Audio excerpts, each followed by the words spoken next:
사랑하는 성도 여러분, 안녕하십니까? 금요 성경 아카데미 평신도를 위한 조직신학, 이제 제6과 인간론 두 번째, 죄 이후의 인간에 대해서 하나님의 말씀을 증거합니다.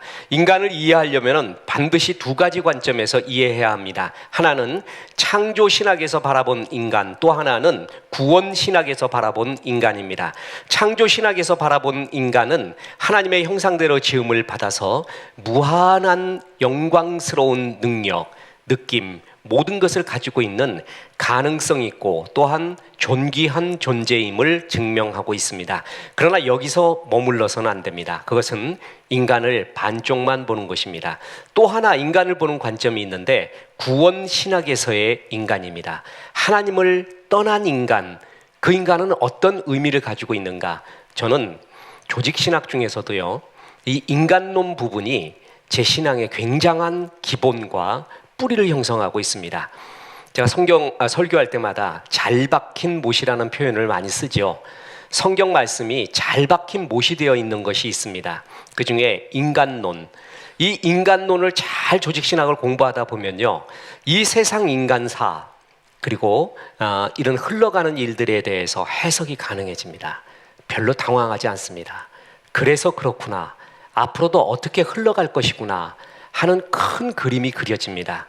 오늘 그 인간에 대한 이야기 두 번째, 인간의 전적인 타락, 구원신학에서 바라본 인간, 죄 이후의 인간, 하나님의 은혜가 충만하기 바랍니다. 구원신학에서 바라본 전적인 타락한 인간의 모습은 무엇인가? 인간은 하나님을 떠난 죄를 범하였으며 지정의 모든 영역이 오염되어 있다라는 것입니다.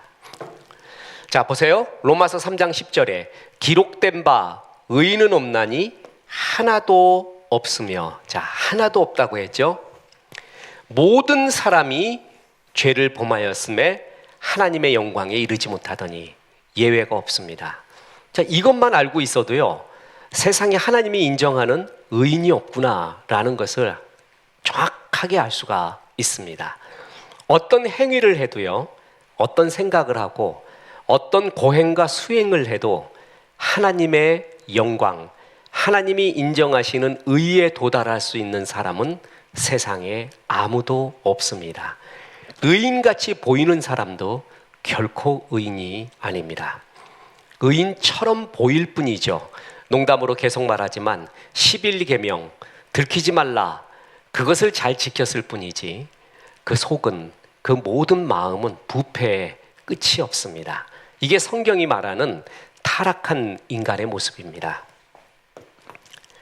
자, 인간들은 예외가 없이 불안과 두려움, 근심, 쫓김이라는 불안한 실존이 가득합니다. 왜 나는 이렇게 불안할까? 마음이 쫓길까? 두렵을까? 근심스러울까? 군에서 어떤 친구를 이제 부하였죠. 제가 선임이었고 부하하고 안성탕면 끓여 먹으면서 대화를 하는데, 저는 그때 신학을 생각을 하고 있었고 주의 말씀을 계속 깊이 묵상하고 거의 뭐 군종병처럼 생활하고 있었던 그때 그 친구를 더 전도하기 위해서 더 가까이 이렇게 했었습니다. 근데 그 친구가 참 똑똑하고 유능한 친구였는데 이것이 항상 있는 걸 느껴요. 그래가지고 얘기했습니다. 자네는 뭔가에 깊이 쫓기는 것 같네 라고 했더니 이 친구가 그 라면을 먹다가 탁 엎어버려요. 깜짝 놀라는 거예요. 그러면서 당분간 말을 잇지 못하는 것을 볼 수가 있었습니다. 그런데 그 친구뿐만이 아니라 우리 모두가 그렇습니다. 불안, 근심, 두려움, 쫓김, 이것이 다 있습니다. 쉽게 이야기할까요? 없는 사람은 없습니다. 그래서 나한테 이게 있다고 너무 이상하게 생각하지 마십시오. 하나님을 떠난 죄, 하나님을 떠난 그 죄 때문에 우리는 이 실존적인 존재론적인 불안이 우리 가운데 항상 있게 마련입니다. 예외가 없습니다. 어느 누구도 그렇습니다. 자, 인간은 하나님을 떠나 전적인 부패에 빠졌습니다. 자, 이게 중요한 선언이에요. 자, 전적인 부패. 근데 이런 걸 이야기할 때요, 인본주의적 휴머니스트들이 굉장히 반발을 합니다. 어떻게 반발을 하냐 하면, 봐, 우리 예술을 만들잖아, 과학 기술을 만들잖아, 하나님을 안 믿더라도 얼마나 선한 일을 많이 하는가, 자기를 희생하면서까지 이웃을 살리는 경우도 많이 있고 얼마나 이웃을 도와주는 경우도 있고, 왜 우리가 일부 부패한 것은 이해를 하지만 전적인 부패라고 말하느냐, 이렇게 말해요. 그것은 성경의 선언을 잘못 오해해서 그렇습니다. 성경이 하나님을 떠난 인간이 전적인 부패했다라는 의미는 뭐냐면, 하나님을 떠난 인간은 구원에 이르는 선을 행하는 능력에 있어서 전적으로 무능하다라는 선언입니다. 바로 이 의미예요. 일부 아직도 하나님을 떠났지만 하나님께서는 여러 가지 하나님의 형상을 거둬가지 않은 것이 많이 있습니다.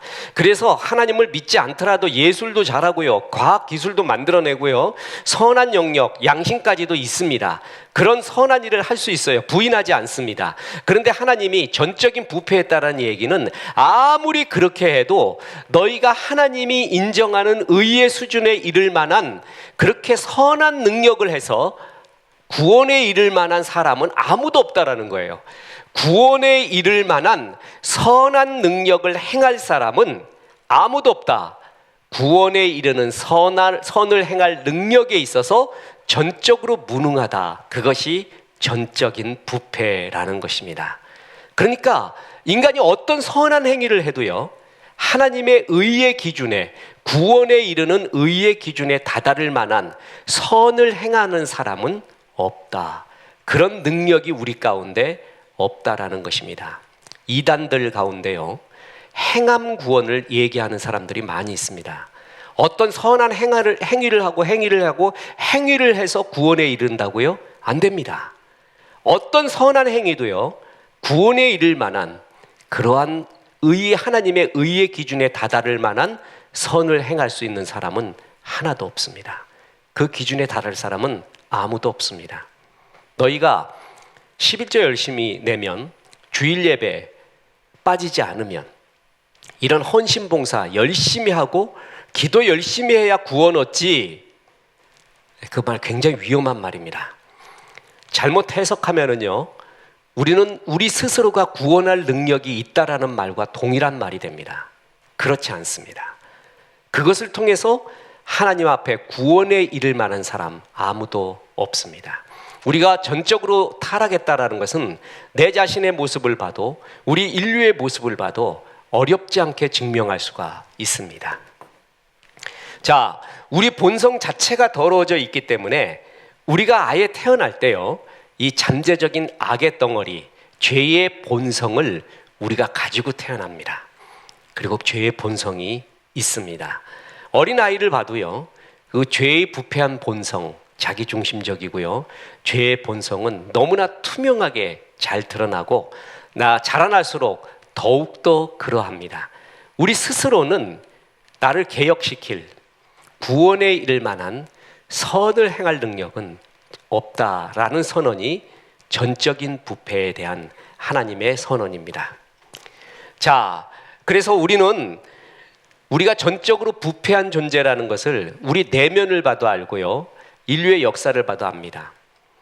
우리 자신의 죄의 본성, 그걸 볼 때 내가 전적으로 지정의가 모두 하나님의 의의 기준에 다다를 수 없는 부패했구나라는 것을 알 수가 있습니다. 그렇죠? 이게 나는 선하다라는 사람이요, 세상에 제일 교만한 사람이고, 하나님을 거부하는 사람이고요, 하나님이 제일 미워하는. 그래서 하나님이 이렇게 말합니다. 건강한 자에게는 의원이 필요 없고 나는 건강하지 않는 사람, 병든 자를 위해 왔다고 합니다. 그 선언은 뭐냐면, 자기 스스로 건강하다고 선언했던 바리새인과 서기관, 난 하나님 없이도 내가 이렇게 율법을 지킬 수 있는 능력이 있고 이러저러한 선한 일을 해왔기 때문에 나는 자부심이 있다, 건강한 자다. 그런 사람은 하나님, 예수님이 필요가 없다라는 겁니다. 난 그런 사람을 위해 오지 않았다라는 것입니다. 나는 전적으로 부패 있습니다. 하나님의 은혜 아니면 살 수 없습니다 하는 병든 자, 그 자들을 위해 왔다. 이 주님의 역설적인 표현을 기억하십시오. 우리 내면을 보면은요, 깨끗한 사람 아무도 없습니다. 다 부패되어 있습니다. 그 유명한 C.S. 루이스, 스크루테이프의 편지, 악마의 편지죠. 악마가 우리 인간 세상을 타락시키기 위하여 편지를 씁니다. 그래서 이렇게 인간을 타락시켜라 라는 편지를 쓰는데요, 너무나 악마에 대한 표현을 잘해요. 그래가지고 사람들이 물어봤습니다. C.S. 루이스 씨, 어떻게 그렇게 마귀를 잘 압니까? 어떻게 그렇게 마귀를 만난 적도 없는 사람이 마귀를 눈앞에 있듯이 생생하게 그렇게 잘 표현을 했습니까? 저는 C.S. 루이스의 작품 중에서 스크루테이프의 편지가 비교적 쉽고요, 이해하기가 쉽고 또 많은 사람들한테 굉장히 신앙으로 인도하기에 굉장히 좋은 그러한 양서가 스크루테이프의 편지라고 생각을 합니다. 우리가 지금 다이제스트로 간략하게 소책자를 만들어냈지만 조금 시간적 여유가 있으면 그 스크루테이프의 편지에 대한 주석서, 아주 쉽게 현대적 언어와 인문학을 섞어서 쉽게 그 글을 쓰고 싶은 것이 저희 소원 중에 어떤 사명 중에 하나입니다. C.S. 루이스가 그렇게 악마가, 마귀가 우리를 속이는, 우리를 현혹하는 일을 너무나 잘 표현해서 사람들이 그렇게 물어봤더니 C.S. 루이스가 이렇게 말합니다. 나는 누구도 만난 적이 없습니다. 나는 오직 내 마음속에 있는 죄악과 내 안에 있는 유혹만을 이해하고 이 책을 썼습니다. 내 속에 있는 죄악을 분석하는 것만으로도 충분합니다.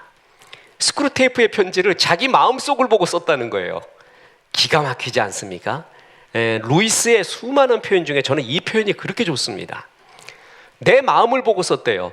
그러니까 얼마나 죄로 부패되어 있는지, 다른 사람 만나서 마귀가 어떻습니까? 어떻게 활약합니까? 뭐 합니까? 아니면 심지어 마귀하고 직접 만나서 대화할 필요도 없대요. 내 마음속의 내면을 보면은 마귀가 어떻게 역사하는지 너무나 잘 보인다는 거예요. 자기의 내면을 보고 쓴 글, 그게 스크루테이프의 편지입니다. 우리 내면을 보면 우리가 전적으로 부패했다라는 증거를 알 수 있습니다. 또 외면적으로 보면 인간의 역사를 보십시오. 라이몬드 니버가 도덕적 인간과 비도덕적 사회, 제가 설교에도 여러 번 설명을 했지만 사람 개개인은요, 도덕적인 사람, 깨끗하고 양심적인 사람 많다는 거예요. 어딜 가도 그래요. 미국 사람 개개인 얼마나 매너 있고 좋은 줄 아십니까? 일본 사람 개개인 얼마나 매너 있고 좋은 사람 많은 줄 아십니까? 러시아 사람도 아마 그럴 수도 있습니다. 또 다른 나라 독일, 프랑스 다 마찬가지입니다. 영국 개개인들이 그렇게 지적이고 또한 교양이 있고요, 도덕적이고 선한 사람 많아요. 근데 사람만 모이잖아요. 도덕적 인간이에요. 인간은 도덕적이에요. 그런데 공동체만 이루잖아요. 그러면 철저하게 집단 이기주의가 나옵니다. 그러니까 사람만 모이면 선한 거 하나도 없습니다. 그리고 그 집단 속에 자기를 맡겨버려요.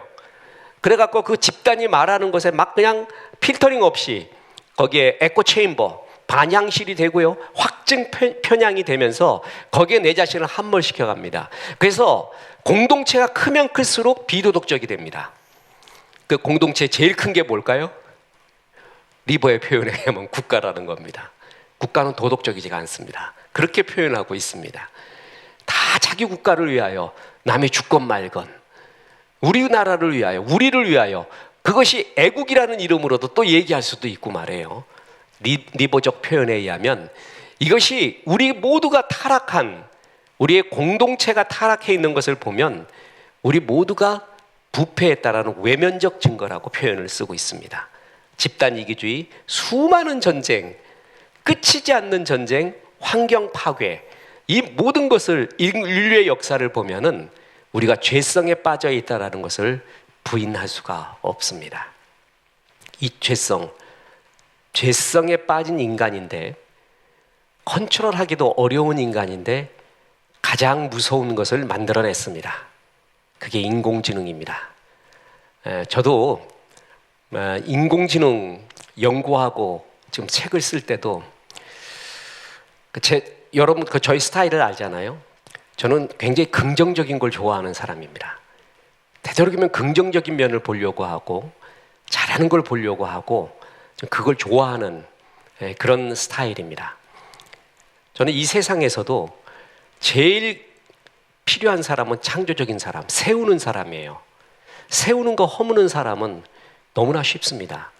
IQ 50만 갖고 있으면 허점 다 보입니다. 그래서 세워놓은 거를 이게 잘못됐고 저게 잘못됐고 이거 잘못됐고 그 말은 누가 못합니까? 누구나 다 할 수 있습니다. 근데 세워가는 사람이 제일 소중하다고 믿는 사람입니다. 그래서 되도록이면 이 인공지능 4차 산업혁명 시대의 핵심인 인공지능도 긍정적으로 보고 협업하고 인간과 공존하는 그런 방법이 뭔가의 쪽의 방향을 자꾸 잡으려고 해봤어요. 근데도 만만치 않습니다. 정말 무서운 것을 우리가 만들어냈습니다. 결국 그 만들어낸 것에 우리가 지배를 해야 되는데 지배하지 못하면 어떻게 될까? 우리의 모든 선택권과 존엄성이 상해지는 것이 아닌가? 이 말하는 근거에 뭐가 있냐면요, 그거를 만드는 개발자, 운영하는 운영자, 그리고 사용자가 다 이런 사람이라는 것이죠. 타락돼 있다는 거예요. 그래서 무서운 것입니다. 타락하지 않고 선한 사람이라고 하면은 굉장히 좋습니다. 선하게 쓰겠죠. 근데 우리는 전적으로 부패한 존재예요. 그렇기 때문에 자기의 육신의 정력, 안목의 정력, 이생의 자랑을 위하여 사용하게 될 것입니다. 이것이 의료 기술에 활용된다면 저는 굉장히 좋은 유토피아 같은 모습이 장애인들에게 특히 많이 이렇게 혜택이 될 것이다라고 믿습니다. 근데 반대로 킬러 로봇 같은 걸 만들잖아요. 그래서 사람들이 우리 그런 건 하지 말자, 가이드라인을 정하자. 그래서 1997년인가요?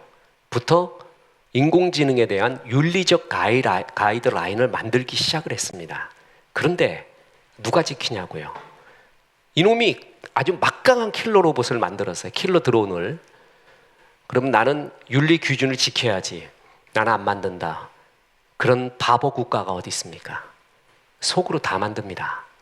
그리고 전쟁 나면은 유사시에는 다 터뜨려버리는 거예요. 왜 그러는가? 어떻게 목사님 그걸 예견할 수 있습니까? 성경이 인간이 그렇게 전적으로 부패했다라는 것입니다. 그래서 무서운 무기를 만들수록 너무 안타깝구나. 이 기술이 잘 활용돼야 될 텐데 그 기술을 활용하는, 만드는, 운용하는 모든 사람이 타락된 존재이기 때문에 주님 도와주옵소서, 이렇게밖에 기도할 수가 없는 것입니다. 자, 조직신학이 현실과 이렇게 연결이 되죠. 이 부패의 기원은 뭐냐면 죄 때문인데, 죄는 사단에게서 비롯됐습니다. 이사야 14장 12에서 14절에 보면 너의 아침의 아들 계명성이요, 이거를 킹 제임스 버전이라는 영어 성경에는 이것을 루시퍼라고 이름까지 이렇게 기록되어 있습니다. 그래서 우리가 흔히들 이것을 루시퍼 이렇게 표현을 합니다.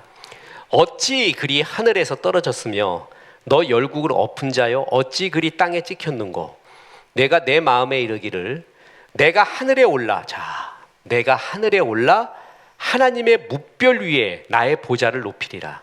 내가 북극 지폐의 산 위에 좌정하리라. 가장 높은 구름에 올라 지극히 높은 자와 비기리라. 아우,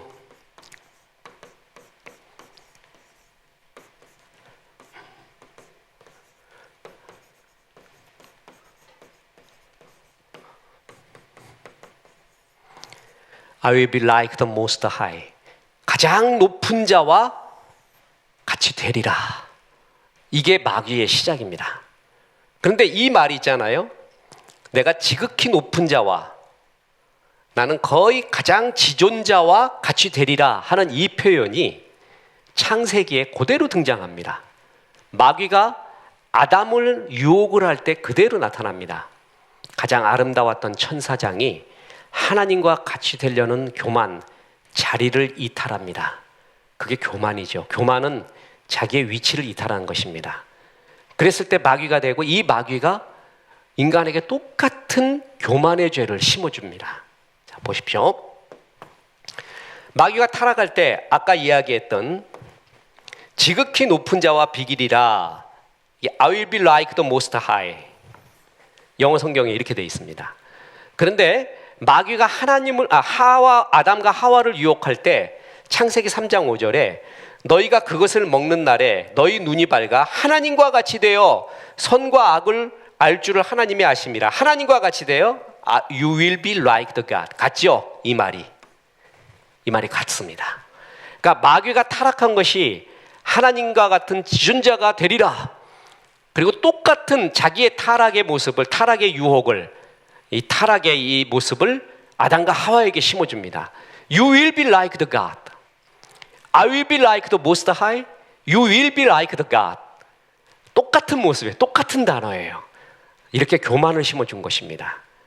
그래서 인간이 이 마귀의 똑같은 교만, 하나님을 떠나 눈이 밝아지고자 하는 이 교만 때문에 하나님을 거부하게 됩니다. 이것이 죄의 기원이 됩니다. 자, 사단의 유혹 보십시오. 여호와 하나님이 그 사람에게 명하여 가라사대 동산 각종 나무 실과는 내가 이무리 먹되 선악을 알게 하는 나무 실과는 먹지 마라. 내가 먹는 날에는 정령 죽으리라 라고 했어요. 이게 이른바 선악과죠. 이 선악과를 먹어서 죄를 범한 거예요. 우리는 그래서 이렇게 생각합니다. 그놈의 것만 없었으면 되는데 왜 에덴 동산에 선악과를 놔둬서 이렇게 타락하게 만드는 게 하나님 책임이 있지 않습니까? 이런 고민 한 번쯤 반드시 해봤을 것입니다. 선악과의 의미는 그것이 아닙니다. 선악과는 우리가 인간이라는 것, 선악과는 인간이 피조물이라는 것, 그리고 우리를 지으신 하나님이 계시다는 것을 늘 인식하며 살라라는 의미입니다. 사람들이 이걸 거부하죠. 오늘도 동영상, 과학에 대한 동영상, 물리학에 대한 동영상들을 보면서 그 과학자들이 대중들을 향해 강연을 할 때 신의 존재, 과학으로 다 대치될 수 있다라는 그 이야기. 영혼과 정신은 전기래요. 전기, 미세 전기래요. 영혼이라는 것, 정신이라는 것, 마음이라는 거 과학적으로 증명이 안 됩니다. 또 이런 소리 하고 앉았어요. 이런 영적인 것, 이런 것들은 없다. 과학은 눈에 보이는 것만 추구하거든요. 제일 어리석은 것입니다. 눈에 보이지 않는 그것이 보이는 세계에 더 크게 있는데 보이는 세계만이 다다라고 생각하는 그 영역 속에 너무나 지적으로 말해요. 서울대를 나왔고 어딜 나왔고 젊은이들이 세상의 지성들이 거기에 다 함몰이 됩니다. 그들은 피조물이고 하나님이 계시다라는 가이드라인을 완전히 거부합니다. 선악과는 그것을 지키라는 의미였습니다. 또 선악과는 우리가 자유의 존재라는 것을 얘기해 줍니다. 로봇가 아니라는 것이죠. 나를 사랑하게끔만 만들어졌다면 그건 사랑이 아니죠. 하나님이 우리 인간을 만들 때요, 사랑의 교제를 위해 만들었습니다. 교제는, 사랑은 자유가 있을 때 가능합니다. 자유가 없으면 만남이라는 것, 교제라는 것은 없습니다. 다시 말합니다. 나를 좋아하게끔만 만들어졌어요. 그건 교제가 아니죠. 로봇이죠. 나를 좋아할 수도 있고 안 좋아할 수도 있는데 날 좋아했습니다. 그게 사랑입니다. 그래서 선악과는 하나님이 양날의 칼, 하나님이 인간에게 하나님의 형상대로 지음을 주면서 제일 최고의 선물로 준 게 바로 자유라는 것입니다.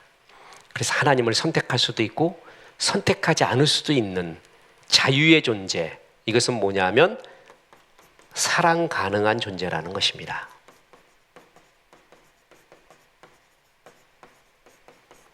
이것을 우리에게 준 의미, 그게 바로 선악과라는 것입니다. 유발 하라리 같은 무신론자, 그러나 가장 강력한 영향력이 있는 사람은 우리 인간 자유 없대요. 우리가 자유의지 이런 거 없대요. 우리 다 속은 거고 다 메커니즘에 의해, 알고리즘에 의해서 선택받아져 가는 거지 우리는 자유 없다. 또 이런 소리 하고 앉았어요. 우리가 조직신학을 잘 배우게 되면 그리고 이것에 대한 깊은 뿌리를 갖게 되면요, 세상 흐름, 세상 인문학이나 세상 이야기에 대한 것에 비성서적인 부분이 뭐다라는 것이 딱 잡혀요. 그래서 조직신학이 굉장히 중요합니다. 그럼 이 세상의 사상의 뿌리를 알 수 있고 저것이 비성서적이다라는 것을 분별력을 가지게 하는 것이 조직신학입니다. 우리는 피조물이에요. 하나님 앞에 살아야 되는데 사람들이 이걸 다 거부하기 시작했습니다. I will be like the God. I will be like the Most High by means of science. 나는 과학을 통해서 호모 데우스가 되어 하나님의 영역을 없애버리고 하나님과 같은 역할을 할 수 있다. 창세기의 이야기, 이사야의 루시퍼의 이야기 똑같잖아요. 지금 이 세상과요. 과학은 하나님이 주신 최고의 일반 은총 중에 하나입니다. 그러나 과학주의는 우상입니다. 과학과 과학주의는 다릅니다. 과학주의는 과학적으로 증명되어야지만이 진리이고 과학이 모든 것을 설명할 수 있다는 것이고 과학으로 설명될 수 없는 것은 받아들이지 않는 것입니다. 그 과학주의는 정말 잘못된 것입니다. 이 현대의 우리의 지성과 생각을 완전히 사로잡고 있는 최고의 우상이자 잘못된 안티크라이스트적 사상이 과학주의 같은 것입니다. 우리 인간은 분명히 사랑할 수 있는 자유를 주셨고 그러나 하나님 아래에서 살아가라라는 그 의미가 바로 선악과의 의미입니다.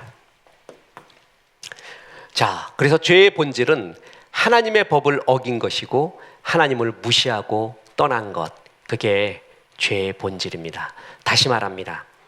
하나님을 떠나 있지만 너무나 인격적인 사람이 있습니다. 너무나 멋진 사람이 있습니다. 야, 참 저런 지성을 갖고 있는가 하는 사람도 있습니다. 그런데 의인이 아니라고 말합니다. 하나님을 떠나서 자기가 주인 되어 살아가고 있는 것을 성경은 죄라고 하고 그것이 지옥 갈 죄라는 것입니다. 이 무서운 엄중한 하나님의 경고를 마음에 새겨야 합니다. 자, 죄에 빠진 우리 인간의 모습을 계속 보겠습니다. 자, 타락, 사단은 하와의 몸을 공격한 게 아니라 또 아담의 몸을 공격한 것이 아니라 그 속에 있는 생각, 하나님과 같이 되라라는 그러한 교만을 부채질한 것입니다. 자, 그래서 창세기 3장 6절에 보면 여자가 본즉 먹음직하고 보암직도 하고 지혜롭게 할 만큼 탐스럽기도 한 나무, 이게 요한 1서에서 말하는 세상적이요 마귀적이요, 그래서 이것은 곧 없어지고 이것은 하나님 앞에 버려라 라는 것, 그게 바로 이거죠. 육신의 정욕, 안목의 정욕,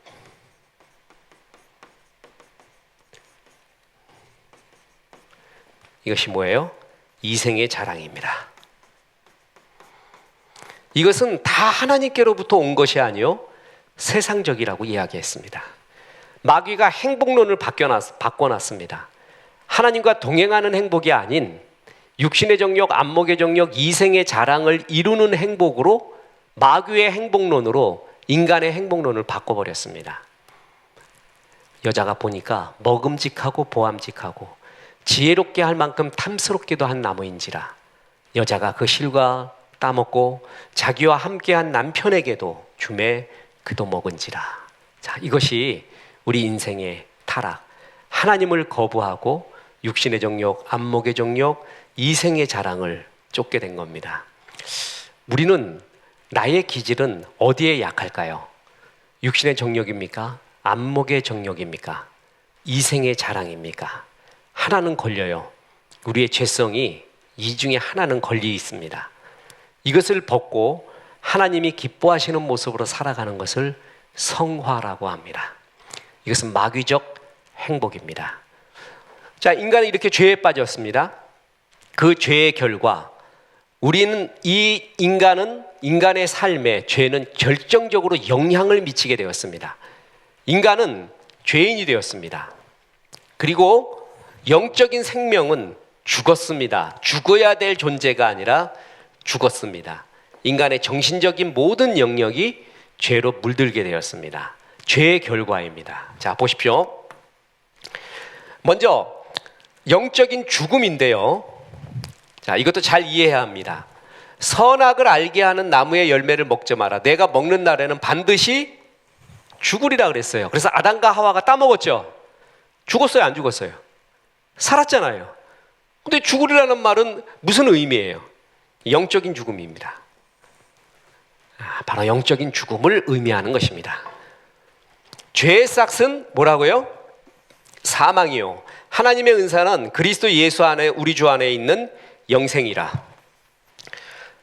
바로 이 죄의 싹으로 사망한 존재가 예수 그리스도로 말미암아 다시 하나님의 생명을 얻는 것, 그거를 영생이라고 합니다. 그 영생에 대한 여러 해석이 있는데 그 중에 하나가 바로 이 죽음, 영적인 죽음으로부터의 회생을 의미합니다. 자, 에베소서 2장 1절에 보면 너희는 허물과 죄로 죽었던 너희를 살리셨도다. 그래서 우리가 흔히 대표 기도할 때요, 죄와 허물로 죽어야 했던 우리를 살려주신 주님, 그렇게 해야죠. 그것도 이해합니다. 전혀 틀린 것은 아닙니다. 죽어야 했던이 아니라 뭐예요? 죽었던입니다. 죽었었어요. 우리는 죄와 허물, 하지 말라는 것을 한 것을 죄, 해야 할 것을 하지 못하는 것을 허물이라고 하고, 어떤 학자는 이 둘을 바꿔서 안 합니다. 해야 할 일을 하지 못하고 하지 말아야 될 것을 한 존재, 그래서 영적으로 죽었던 존재입니다. 그래서 우리는 그 죄로 말미암아 영적인 죽음, 들어보세요. 죽은 사람한테 아무리 말해도 어떻게 알아듣습니까? 죽은 사람한테 아무리 걷어차도 안 되죠. 그가 살아나야 말을 알아듣습니다. 거듭나야 하나님의 말씀을 제대로 알기 시작합니다. 아무리 똑똑한 존재도요, 영적으로 죽어 있잖아요. 주의 말씀 안 들립니다. 그래서 안 들리는 것입니다. 그가 살아나도록 하나님 앞에 구원받도록 기도해야 됩니다. 다음 시간에 해야 되는 것이 뭐냐면, 이렇게 영적으로 죽은 우리가 어떻게 하나님을 알 수 있는가에 대한 또 중요한 인간론 세 번째 마지막 시간입니다. 자, 우리는 영적으로 죽었습니다. 또한 교만하게 되었습니다.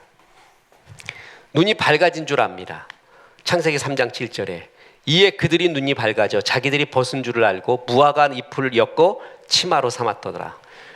인간들의 최고의 문제, 눈이 밝아진 걸로 압니다. 교만한 거예요. 선악을 알 수 있다고 생각을 합니다. 선악을 다 알 수 있는 것은 하나님밖에 없습니다. 전지한 자는 하나님밖에 없거든요. 근데 인간은 이 하나님의 영역으로 자꾸 들어오려고 합니다. 이게 참 교만이죠. 하나님의 영역을 인정하지 않고 인간이 다 해석할 수 있고 인간이 하나님의 영역까지 다 하려고 하는 호모 사피엔스에서 호모 데우스로 변하는 이 시대에 우린 살고 있고, 그것이 이제 딥 러닝이라는 기계 학습법이 개발되면서 인공지능이 팍 튀어버립니다. 이렇게 가고 있다가 또 퇴락하다가 팍 튀어버립니다.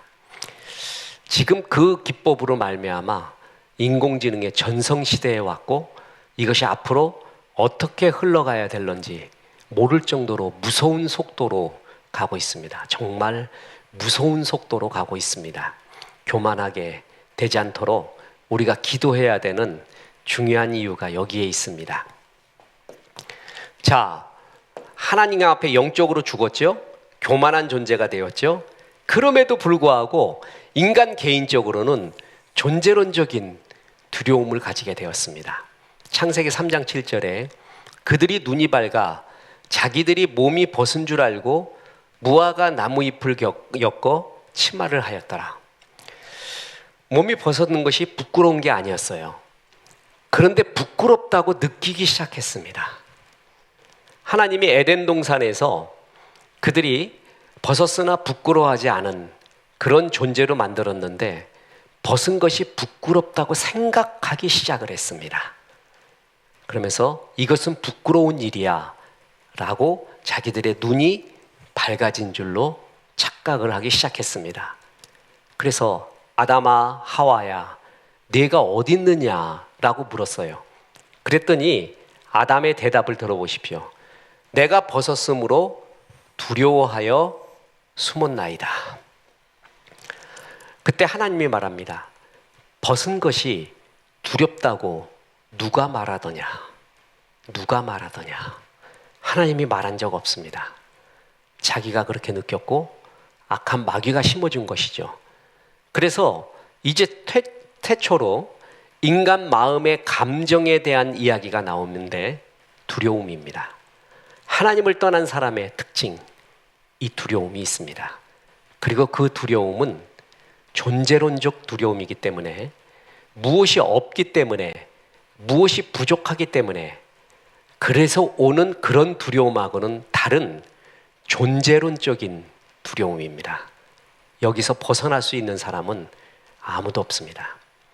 글 쓰는 사람들이, 작가들이 그들의 근본을 파헤치다 보면 흔히들 고독이라고 말하는데 외로움이라고도 말하는데 저는 그렇게 보지 않습니다. 바로 이겁니다. 존재적인 두려움이에요. 그거를 인간을 깊이 연구한 사람은 느낍니다. 무서운 거예요. 공허한 거예요. 어떤 거로도 채워질 수가 없다라는 것을 압니다. 그 두려움 덩어리, 그게 글을 쓰게끔 만드는 하나의 요소이기도 합니다. 그래서 하나님을 떠난 인간은 어느 누구도 의인도 없고 어느 누구도 예외 없이 존재론적인 두려움 속에 살게 되어 있습니다. 그래서 이상한 게 아니에요. 이상한 게 아니라 그게 당연한 것이에요. 그래서 그것은 또 벗어날 수 없습니다. 그런데 이 두려움을 벗어나는 방법을 성경이 정확하게 말해주고 있습니다.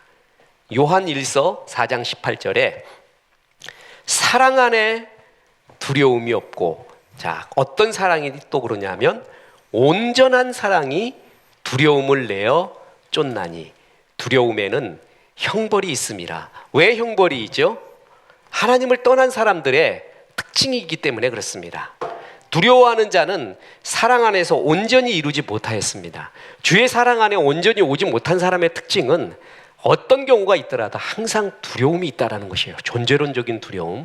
그런데 온전한 사랑, 이게 뭐죠? 이 세상에서 온전한 사랑을 하는 것은 하나밖에 없습니다. 하나님의 사랑이죠. 하나님의 사랑이 임하면 임할수록 두려움을 내어 쫓나니, 바로 죄로 말미암아 생긴 존재론적인 두려움을 바로 이렇게 하나님의 온전한 사랑이 가득할수록 평화로 메꾸어 주는 것을 볼 수가 있습니다. 이것은 예수 믿는 자에게 주시는 최고의 축복 중에 하나입니다.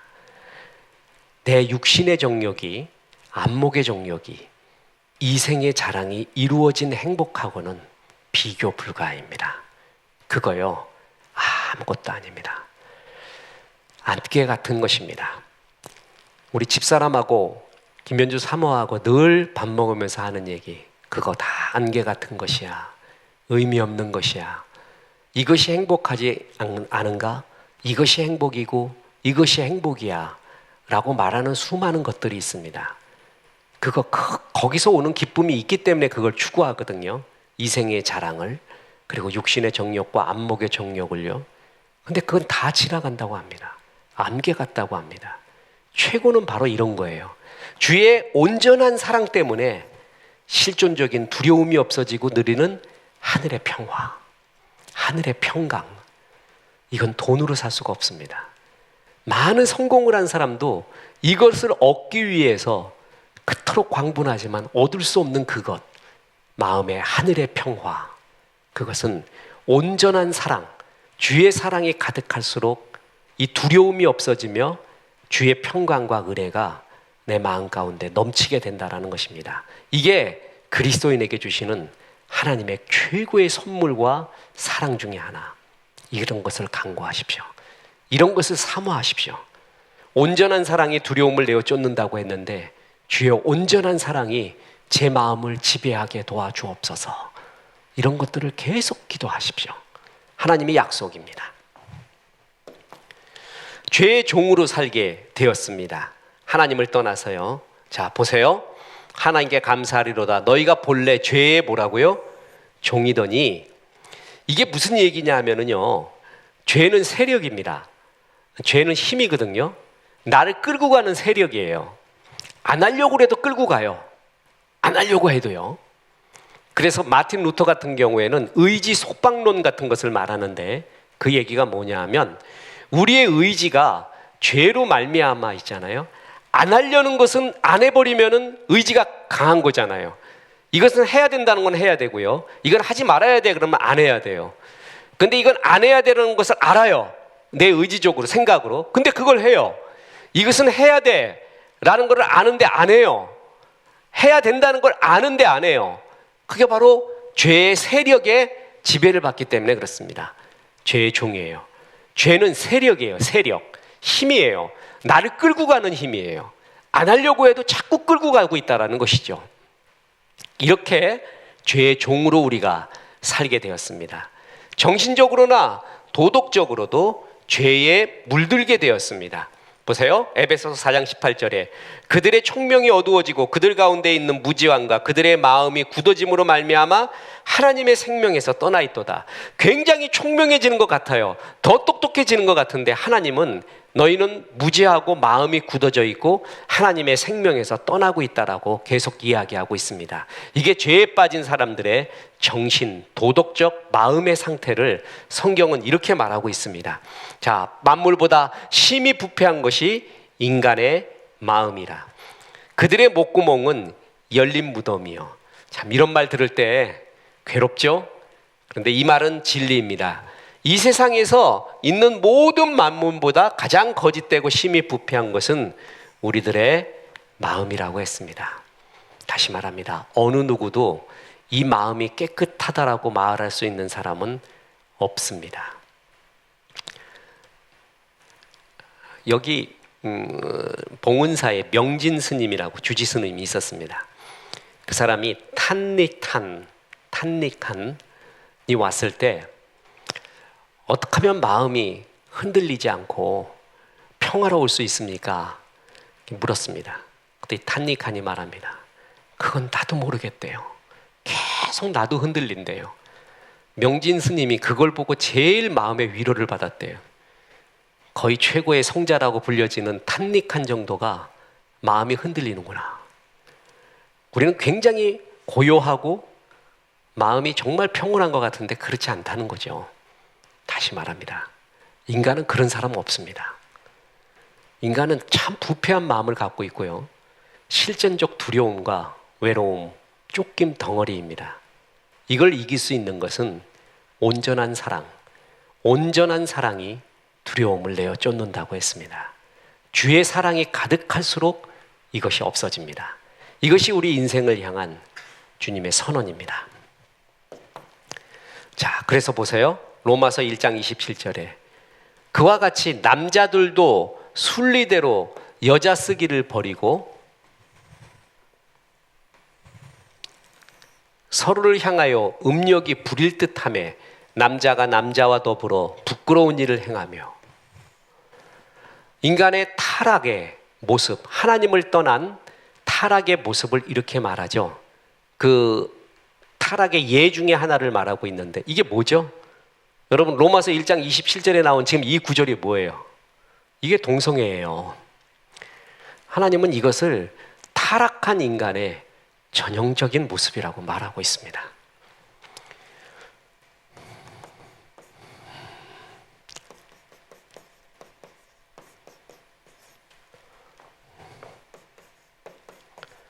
동성애를 보는 큰 그림 세 개는 이 세 가지 중에 하나입니다.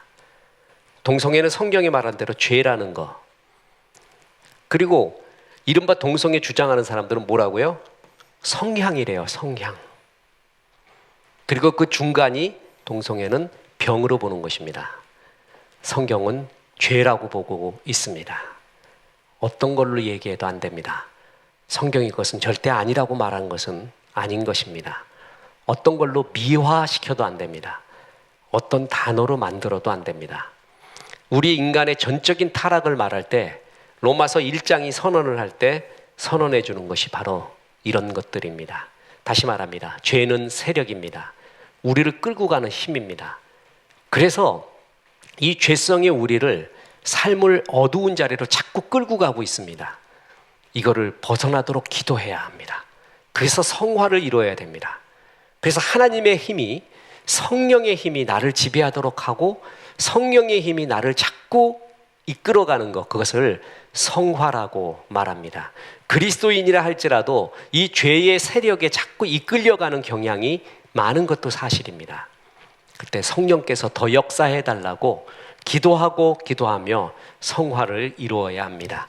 이것이 바로 죄의 모습입니다. 그리고 우리 인생의 죄 때문에 평생 땀을 흘려야 먹고 살 수 있게 되었습니다. 보세요. 창세기 3장 17절에 아담에게 이르되 내가 내 아내의 말을 듣고 내가 네게 먹지 말란 나무 열매를 먹었은즉 땅은 너로 말미암아 저주를 받고 너는 평생에 수고하여야 그 소산을 먹으리라. 원래 노동은 아름다운 거였습니다. 신성한 것이었습니다. 그런데 그 노동이 어떻게 변했냐 하면은 이제 평생 땀 흘려야 되는 것으로 죄의 결과 이렇게 나가게 되었습니다. 그래서 야, 사람 죽을 때까지 일하면서 힘들게 사는구나. 그거 너무 이상하게 생각하지 마세요. 우리 죄의 결과입니다. 너희가 흙으로 돌아갈 때까지 얼굴에 땀을 흘려야 먹을 것이니 이거 그냥 받아들이세요. 이게 우리 인생이고 우리의 죄의 값이구나 라는 것을 받아들이면 됩니다. 또 여자들한테는 뭐라 그래요? 임신하는 고통을 크게 더하리니 내가 수고하고 자식을 낳을 것이며 너는 내 남편을 원하고 남편은 너를 다스릴 것이라. 이게 페미니스트들, 신학자들이 제일 싫어하는 단어 중에 하나가 이게 남편이 널 다스린다, 남자가 여자를 다스린다라는 이런 만화들을 되게 싫어하고, 또한 이것을 잘못 왜곡해서 말해서는 안 되는 것은 분명합니다. 그러나 인류의 역사, 지금까지의 역사도 보면 여자들이 물리적인 힘이 약해요. 그죠? 남자보다 아무리 세도 센 여자 많기는 건 인정해요. 근데 UFC나 씨름하는 사람들, 막 운동하는 사람들 보면요, 어떨 땐 무서워요. 그런데 그것은 일부 특수한 사람이죠. 대부분의 경우는 남자가 물리적인 힘이 셉니다. 그래서 남자가 여자를 지배하는 경향들이 많이 있습니다. 그렇죠? 근데 죄성이 있다 그랬잖아요, 인간은. 그러니까 힘은 죄성이 있을 때 자기의 죄성을 만족시키는 방향으로 힘을 쓴단 말이에요. 그래서 여자가 당하게 돼 있습니다. 그 힘에, 이것이 여자에게 임하는 벌이라고 말합니다. 악한 마귀한테는 말도 안 해요. 아담과 하와한테는 네가 왜 그랬냐, 뭐 했냐 이런 말도 물어보는데 그냥 마귀한테는 선언을 해버립니다. 그래서 여자의 후손이 네 머리를 상하게 할 것이다. 여자의 후손이 뭐죠? 예수 그리스도입니다. 예수님은 남자의 힘을 비리지 않은 성령의 힘으로 마리아의 몸에서 나오게 되었죠. 그래서 여자의 후손이라고 말하고 이것을 가리켜 최초의 복음이라고 표현하는 것이 바로 이것입니다. 이게 마귀에 대한 선언입니다. 천하 만물이 또한 저주를 받았습니다. 우리 인생 때문에 창세기 3장 18절에 땅이 내게 가시덤불과 엉겅퀴를 낼 것이라 내가 먹을 것은 밭의 채소인즉, 로마서 8장 22절, 이게 중요한 구절입니다. 피조물이 다 이제까지 함께 탄식하며 함께 고통을 겪는 것을 우리가 아느니라. 무슨 얘기입니까? 인간의 타락으로 말미암아 피조물 모두가 탄식하고 있다. 환경 오염이요, 이것은 인공지능과 더불어 우리 인류가 지금 그야말로 종착역으로 가고 있지 않는가 할 정도의 위험이 환경 오염이죠. 무슨 이유입니까? 우리 죄의 결과입니다. 알아요, 속으로는. 이렇게 해서는 안 되지. 환경 파괴해서는 안 되지. 태평양에 흘러가 있는 쓰레기 덩어리가 대한민국만한 것보다 더 큰 게 있는데 이래서는 안 되는데, 알아요, 안 되는데. 그런데 죄는 뭐라고요? 세력이에요. 힘이에요. 안 되는데 알고 있지만 글러 끌고 가요. 우리를 또 만들어내요. 또 그렇게 해요. 이게 우리 인간의, 하나님을 떠난 인간이 처해 있는 모습이고, 이것은 언제 해결될까요? 분명히 해결될 날이 옵니다. 예수님이 재림하시는 날입니다. 그날 모든 것이 결산이 될 것입니다. 자, 오늘 암울한 이야기를 했습니다. 인간은 분명히 하나님의 형상대로 지음받은 영광스러운 존재이지만 하나님을 떠나 전적인 부패와 타락에 빠진 인간, 이 두 가지 점을 다 이해해야 합니다. 그러면 우리 인생은 어떻게 하나님을 알 수 있을까? 죄를 씻고 거듭나는 것이 먼저 필요합니다. 그래야 하나님을 알아갈 수 있죠. 이제 다음 시간에 인간론 마지막으로 우리 전적인 죄에 빠진 우리 인간이 어떻게 하나님을 알 수 있는가에 대한 중요한 주제입니다. 자, 조직신학은 냉철한 이성으로 깊이 하나님의 말씀을 분석하며 마음에 새겨야 되는 중요한 우리의 지적인 또한 정적인 영역입니다. 이 조직신학이 가슴에 가득 넘치면 넘칠수록 이 세상을 해석할 수 있고 우리를 이해할 수 있고 달려간 길도 보이는 굉장히 중요한 것입니다. 신앙이 감정적으로 마음적으로도 뜨겁게 하는 것도 중요하지만 바로 이런 조직신학 같은 성경을 공부를 갖다가 차분하게 쌓아놓는 것, 조직신학을 다 하고요, 창세기부터 계시록까지 하나하나 강해를 다 들어서 몇 번이고 한번 돌려봤어요. 평생도록 그걸 해봤어요. 그것은 굉장히 복된 존재이고 그렇게 될 때 인생의 삶이 굉장히 달라집니다. 성경 공부를 사모하십시오. 주의 말씀 보는 것을 사모하고 그 말씀이 그런가 생각을 해보고 또 지금 내 상황에 적용시켜보고 주의 은혜의 말씀으로 살기를 항상 간구하는 귀한 종 되기 바랍니다. 우리 하나님 앞에 충성스러운 종이 되시기를 주 예수의 이름으로 축원합니다. 기도하겠습니다. 하나님, 오늘 전적인 타락에 빠진 인간에 대한 주의 말씀을 전했습니다. 이 말씀 주셔서 감사합니다. 예수님 때문에 영생 얻은 우리들 죄성을 벗고 하나님 앞에 성화를 이루는 존재 되게 도와주옵소서. 예수님의 이름으로 기도했습니다. 아멘.